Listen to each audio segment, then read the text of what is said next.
सुबह सुबह के वक्त सभी घर वाले मंदिर में मौजूद थे, पर आज वहाँ अंतरा मौजूद नहीं थी, जिस वजह से देविका जी ने चिंता करते हुए बिपाशा जी से कहा, बहू, अंतरा आज आरती में क्यों नहीं आई?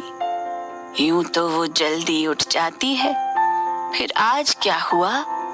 जिस पर बिपाशा जी ने उन्हें बताया, माँ, मैं सुबह ही उसके कमरे में गई थी, दरवाजा भी खटखटाया पर कोई जवाब नहीं आया, तो मैं समझ गई कि जरूर वो काफी गहरी नींद में सो रही होगी, क्योंकि कॉलेज की भाग दौड़ में वो बच्ची काफी थक जाती है, इसलिए मैंने उसे सोने दिया। गेट से ही वापस लौट आई। बिपाशा जी को यही लगा था कि अंतरा शायद कॉलेज की भागदौड़ से काफी थक जाती होगी, इसलिए वो अच्छे से सो रही थी, तो उन्होंने भी उसे उठाना या देखना सही नहीं समझा, क्योंकि अंतरा उठकर नीचे ही आती। फिर उनकी बात सुनकर सभी समझ गए और सभी डाइनिंग हॉल में चले गए। वहीं 3rd फ्लोर पर दानिश का रूम। अंतरा इस वक्त दानिश के सीने पर सर रखे गहरी नींद में सो रही थी। ये पहली बार था कि वो सुबह इतनी देर तक सोई हो। दानिश सीधा लेटा हुआ था और अंतरा उसके सीने में छुपी हुई थी, और दानिश का एक हाथ अंतरा की कमर पर तो दूसरा उसके सिर पर था। कल अंतरा को इतनी सुकून की नींद आई थी कि वो अपना डेली का रूटीन भी भूल चुकी थी। तभी रूम में फोन की रिंग बजने लगी, जिससे दानिश की नींद टूट गई। दानिश ने धीरे से अपना सर नीचे किया तो उसने देखा अंतरा उसके सीने में घुसी हुई थी, जिसे देखकर दानिश के चेहरे पर एक गहरी मुस्कुराहट आ गई। उसने अपना एक हाथ बढ़ाते हुए टेबल से फोन उठाया और उसे पिक किया। उसका चेहरा हमेशा की तरह भावहीन हो गया, और उधर से कॉल पर ऋतिक बोला, भाई, तू आज की प्रॉम पार्टी में आ रहा है ना? क्योंकि रेहाना तेरे साथ ही जाने की जिद कर रही है। रेहाना का नाम सुनते ही दानिश के चेहरे के भाव सख्त हो गए, और उसने फिर अंतरा के बालों को धीरे धीरे सहलाते हुए सख्त आवाज में कहा, मुझे नहीं पता कि तुम क्या करोगे और कैसे करोगे, पर मुझे वो अब अपने आसपास भी नहीं दिखनी चाहिए। Got it? उसकी ऐसी बातें सुनकर ऋतिक मुंह बनाते हुए बोला, तू पागल हो गया है? वो हमारी दोस्त है। अभी ऋतिक अपनी बात आगे बढ़ाता कि तभी दानिश उसकी बात बीच में काटते हुए बोला, वो मेरी दोस्त तब तक थी जब तक उसने मुझे सिर्फ दोस्त समझा था, पर अब उसके दिमाग और दिल में मेरे लिए कुछ अलग चलने लगा है, जो मुझे पसंद नहीं। इसलिए मैंने जो कहा है वो करो। ये कहकर दानिश ने कॉल कट कर दिया। उसके चेहरे के भाव अभी भी सख्त थे। उसने फिर अंतरा की तरफ देखा और धीरे धीरे उसके सॉफ्ट से गालों पर अपने हाथ चलाते हुए गहरी आवाज में बोला, Now world doesn't matter to me because now you matter in my world, silly girl। ये कहते हुए दानिश ने उसके माथे पर अपने होंठ रख दिए, तो अंतरा जो अभी तक सो रही थी वो धीरे धीरे कसमसाने लगी, और धीरे से उसने अपनी आंखें खोली तो उसकी आंखों के सामने ही दानिश का वही भावहीन चेहरा दिखाई दिया। अंतरा ने दानिश के चेहरे को देखते ही मुंह बनाते हुए कहा, हे भगवान, इतना बुरा सपना मत दिखाइए। मुझे तो सपने में भी इनसे डर लगता है। देखो कैसे सपने में ही घूरे जा रहे हैं मुझे, जैसे खा ही डालेंगे। इतना बुरा सपना पहली बार दिख रहा है मुझे। अंतरा को अभी भी लग रहा था कि जैसे दानिश उसके सामने सच का नहीं था, बल्कि वो सपने में उसे देख रही थी। वहीं अंतरा के मुंह से खुद की बुराई सुनकर दानिश का चेहरा काला पड़ गया। उसने अंतरा के गालों को जोर से खींचा, जिससे अंतरा जो बड़बड़ा रही थी वो अचानक से होश में आई और हैरानी में दानिश को देखने लगी, और फिर उसे कल रात की सारी बातें याद आने लगी। अंतरा को वो सब याद आया, जो याद आते ही वो तुरंत दानिश से दूर हटने लगी और आसपास देखने लगी। जाहिर था कि उसे डर लग रहा था। वो अभी आगे कुछ बोल पाती कि तभी दानिश ने उसे वापस बेड पर खींचा और अंतरा दानिश के सीने पर जा गिरी। अंतरा के चेहरे पर डर साफ दिख रहा था, तो वहीं दानिश उसे घूरते हुए भावहीन आवाज में बोला, अच्छा, तो तुम ये सब सोचती हो मेरे बारे में? मैं तुम्हारे लिए बुरे सपने के बराबर हूँ। उसकी बात सुनकर अंतरा गुस्से से बोली, देखिए, मुझे जाने दीजिए, क्योंकि अगर हमें एक साथ किसी ने भी यहाँ देख लिया तो बहुत बड़ा बखेड़ा खड़ा हो जाएगा। मैं सबको क्या जवाब दूंगी? प्लीज भगवान के लिए मुझे अभी छोड़ दीजिए।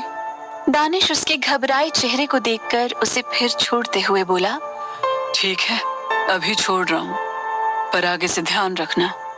और एक बात, ये पूरा फ्लोर मेरा है, यहाँ बिना मेरी इजाजत के कोई नहीं आ सकता, तो तुम्हें इतना डरने की जरूरत नहीं। दानिश के ये कहते ही अंतरा जल्दी जल्दी बेड से उठी और बिना दानिश को कुछ जवाब दिए सीधे वहाँ से बाहर निकल गई। इधर अंतरा सबसे बचते हुए अपने रूम में पहुंची। हालांकि उसे किसी ने नहीं देखा था, क्योंकि सच में उधर जाने की किसी को इजाजत नहीं थी। अंतरा अपने रूम में आई और सीधे वॉशरूम में चली गई। अंतरा वॉशरूम के मिरर के सामने खड़ी थी और खुद को देख रही थी। उसने टाइम देखा, सुबह के 9 बज रहे थे। अंतरा की लाइफ का पहला ऐसा दिन था जब वो इतनी देर तक सोई थी। अंतरा खुद पर ही हैरान थी कि आखिर उसे उस शैतान की बाहों में कैसे नींद आ गई, वो भी इतनी अच्छी वाली कि सुबह उसकी आंखें ही टाइम पर नहीं खुली। अंतरा ने फिर खुद को नॉर्मल करते हुए एक गहरी सांस ली और बोली, नहीं अंतरा, तुम्हें दानिश से दूर रहना होगा। तुम इस घर में सिर्फ अपना करियर बनाने आई हो, और अगर कल को यहाँ किसी को भी कुछ पता चला, वो बहुत शर्मिंदगी भरा होगा। तुम्हें किसी भी तरह से दानिश से दूरी बनानी ही होगी। अंतरा ने मन ही मन कुछ सोच लिया और फिर फ्रेश होने लगी। आज उसकी प्रॉम पार्टी थी, जिस वजह से अब वो काफी खुश लग रही थी। वो फ्रेश होकर नीचे आई और नाश्ता करने लगी। इस समय तक परितोष और देविका जी दोनों एक दूसरे के साथ पास के मंदिर में चले गए थे। शिशिर जी और ध्रुव ऑफिस के लिए चले गए थे। दानिश कब आता था, कब चला जाता था, किसी को कुछ खबर नहीं होती थी। घर में सिर्फ अंतरा और बिपाशा जी थे। बिपाशा जी अंतरा को नाश्ता करते देखकर उसके बालों को प्यार से सहलाते हुए बोली, आज अच्छी नींद आई बेटा तुम्हें। ये सुनकर ही अंतरा को दानिश के रूम के सारे सीन याद आ गए, जिससे उसके चेहरे पर घबराहट आ गई। अंतरा अपने आप को संभालते हुए बोली, माँ, मैं आज देर से नीचे आई तो क्या किसी ने कुछ पूछा नहीं मेरे बारे में? इस पर बिपाशा जी ने उसे सारी बात बता दी कि सबने पूछा था और उन्होंने सबसे क्या कहा था, जिसे सुनकर अंतरा को काफी बुरा लगा, जबकि वो अपने रूम में थी ही नहीं। अंतरा ने फिर खुद को नॉर्मल किया और कुछ देर बिपाशा जी से बात की और फिर अपने रूम में चली गई। धीरे धीरे शाम हो चुकी थी और पार्टी का टाइम भी हो चुका था। अंतरा के फोन पर श्रेया का मैसेज आया, जो उसे रेडी होकर जल्दी आने के लिए बोल रही थी। अंतरा फिर अपने कबर्ड के पास गई और उसमें से अपने कंफर्ट की एक ड्रेस निकाली और सीधे वॉशरूम चली गई। देविका जी ने अंतरा के लिए सारी सुविधा कर रखी थी। ऐसी कोई भी चीज नहीं थी जो उसके पास ना हो। कुछ देर बाद अंतरा फुल लेंथ मिरर के सामने खड़ी थी और खुद को उस महंगे ड्रेस में घूरे जा रही थी।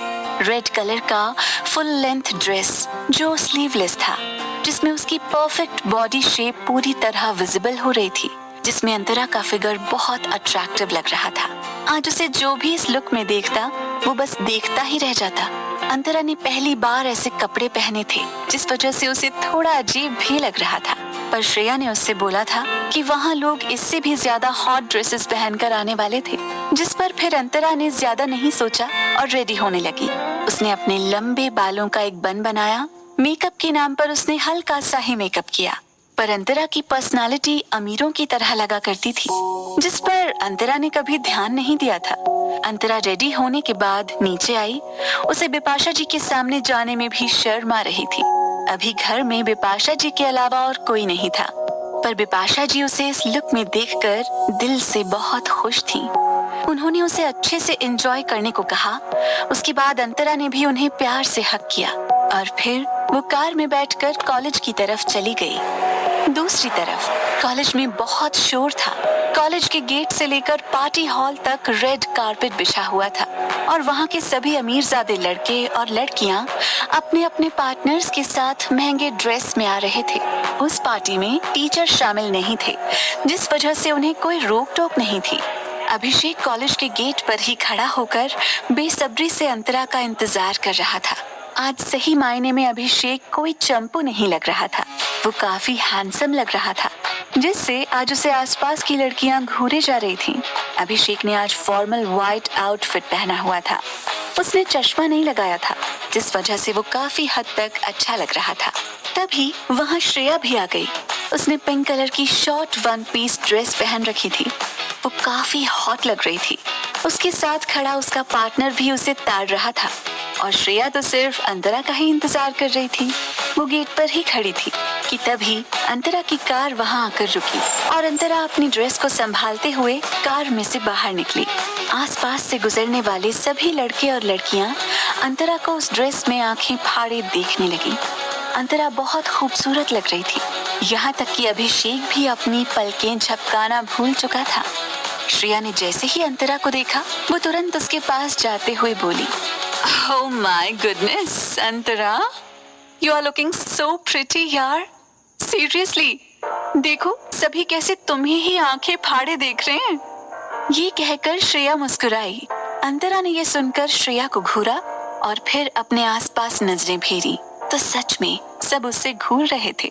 अंतरा का चेहरा हल्का लाल हो गया। तभी अभिषेक उसके पास आया और उससे बोला, hello Antara, you are looking so cute and beautiful. उसकी बात सुनकर अंतरा ने एक प्यारी सी स्माइल दी और थैंक यू कहा। उसके बाद फिर सभी अपने अपने पार्टनर के साथ अंदर गए। अभिषेक काफी खुश लग रहा था अंतरा के साथ। वहीं अंतरा के दिल में एक बेचैनी सी हो रही थी, पर क्यों उसे ये नहीं पता था। अंतरा जब पार्टी हॉल में पहुंची तो उसकी आंखें चमकने लगी। बहुत ही ग्रैंड तरीके से उस हॉल को सजाया गया था। उसका decoration white and red mix में था। बीचों बीच फ्लोर लगा हुआ था जहां कुछ लड़के लड़कियां एक दूसरे की बाहों में बाहें डाले नाच रहे थे। वहीं साइड में बार काउंटर था, वहां आज सीनियर्स भी आए हुए थे। अंतरा पार्टी हॉल को एक्सप्लोर कर रही थी। एक तरह से आज अंतरा सेंटर ऑफ अट्रैक्शन बन चुकी थी, क्योंकि उसे सारे सीनियर्स लड़के और लड़कियां तक देख रहे थे। पर अंतरा को उनसे कोई लेना देना नहीं था, वो बस यहाँ एंजॉय करने आई थी। अभिषेक और अंतरा एक साथ खड़े थे और श्रेया अपने पार्टनर के साथ खड़ी थी, पर उन सीनियर्स में कोई ऐसा था जो श्रेया को गुस्से से घूर रहा था। वहीं श्रेया ने अपने पार्टनर से कहा, जाओ जाकर एक वोडका और 2 सॉफ्ट ड्रिंक लेकर आओ। श्रेया का नेचर ही ऐसा था जिस वजह से वो लड़का उसके ऑर्डर को फॉलो करते हुए चुपचाप चला गया और कुछ ही देर में ड्रिंक लेकर आया। श्रेया ने वोडका लिया तो वहीं उसने अंतरा और अभिषेक को सॉफ्ट ड्रिंक दी। वो चारों खुश लग रहे थे और बातें कर रहे थे कि तभी बार काउंटर पर बैठे 3 लड़के अंतरा को घूरते हुए एक दूसरे से बातें करने लगे। शक्ल से ही वो घटिया लग रहे थे और गंदी सी स्माइल कर रहे थे। क्या हंगामा होगा अब इस पार्टी में? क्या अंतरा का डर होगा सच? जानने के लिए सुनते रहिए वजह तुम हो।